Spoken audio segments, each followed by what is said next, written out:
Welcome to Drew Tutorial. If you're new here, special welcome. In this video, I'm gonna teach you how to fix Clipboard privacy here in Google Chrome. On the upper right corner, click the three vertical dots. Click Settings. Scroll down until you see Site Settings. Scroll down again until you see Clipboard. As you can see, sites can ask to see text and images on your clipboard. So just a reminder, it doesn't automatically give the websites access to your text and images. It just gives the permission to ask.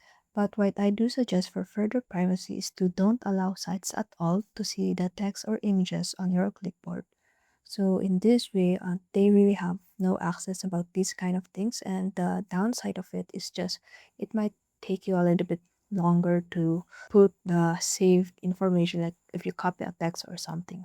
And there you have it. Thank you and see you in the next video.